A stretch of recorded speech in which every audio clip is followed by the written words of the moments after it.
Hello అండి అందరికీ welcome to my YouTube channel. ఈరోజు మనం ఎంతో సింపుల్గా అయిపోయే పప్పు కొబ్బరికాయ ఏ విధంగా చేసుకోవాలో చూడబోతున్నాము.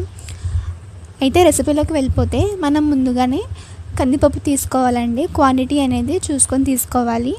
తీసుకొని మంచిగా వాష్ చేసుకోవాలి. వాష్ చేసుకున్న తర్వాత పప్పు ములిగేంత వరకు వాటర్ తీసుకోవాలి. నేను ఒక 2-3 గ్లాసుల వరకు నీళ్ళు తీసుకున్నాను. ఇప్పుడు దాంట్లో మనం వీడియోలో చూపించినట్టుగా ఉల్లిపాయ అనేది ఈ విధంగా పొడుగ్గా కట్ చేసుకోవాలి. మీడియం సైజ్ ఉల్లిపాయ ఒకటి సరిపోతుందండి, పెద్దగా అవసరం లేదు ఉల్లిపాయ అనేది. సో ఈ విధంగా ఉల్లిపాయ అనేది నేను కట్ చేసుకున్నాను. ఇప్పుడు పచ్చిమిర్చి కూడా అదే విధంగా వీడియోలో చూపించినట్టుగా కట్ చేసుకోవాలి. ఒక 4-5 పచ్చిమిర్చి తీసుకున్నాను నేను. సో ఇప్పుడు ఇది అంతా కూడా గిన్నె మనం గ్యాస్ మీద పెట్టేసుకుందాము. కొంచెం మీడియం టు హై ఫ్లేమ్లో పెట్టేసుకోవచ్చు. కొంచెం చూసుకుంటూ ఉండాలి. పప్పు అనేది బాగా ఉడకాలండి. కొంచెం ఈ విధంగా మనకి మసులుతున్నప్పుడు పప్పులో పసుపు అనేది వేసేసుకున్నాం. పసుపు కూడా వేసుకున్నాక చక్కగా ఒకసారి కలిపేసుకుందాము. పప్పు అనేది మెత్తగా అవ్వాలండి. ఓకే, సో ఇంకాస్త ఉడికిన తర్వాత మనం కొబ్బరికాయ వేసేద్దాం. సో పప్పు ఈ మాత్రం ఉడికిన తర్వాత నేను ఏం చేస్తున్నానంటే కొబ్బరి వేసేస్తున్నాను. నేను ముందుగానే ఈ విధంగా కూర పెట్టేసుకున్నాను.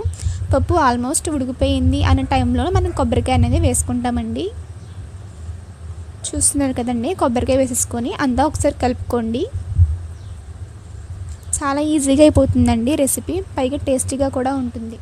సో కొబ్బరికాయ వేసిన ఒక 2-3 నిమిషాలకి మనం కారం అనేది వేసుకుంటున్నాం. జస్ట్ కొంచెం వేసుకుంటే సరిపోతుంది, ఒక స్పూన్ కూడా అవసరం లేదండి.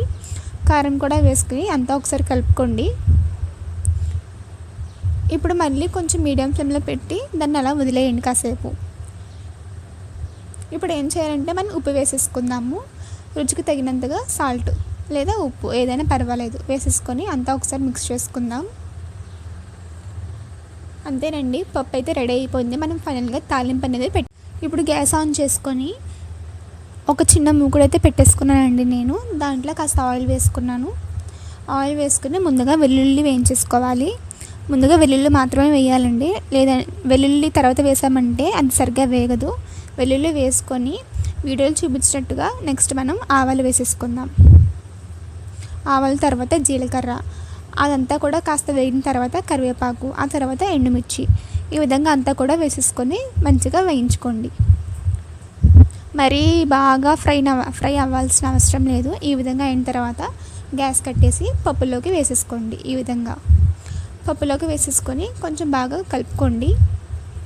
ఫైనల్గా కొత్తిమీర కూడా వేసేసుకొని గార్నిష్ చేసుకుంటే ఎంతో టేస్టీగా ఉండే పప్పు కొబ్బరికాయ అనేది రెడీ అయిపోతుందండి. చాలా బాగుంటుంది, ఖచ్చితంగా ట్రై చేయండి. నా వీడియో కనుక నచ్చితే ప్లీజ్ లైక్ చేయండి, షేర్ చేయండి, సబ్స్క్రైబ్ చేయండి. Thank you.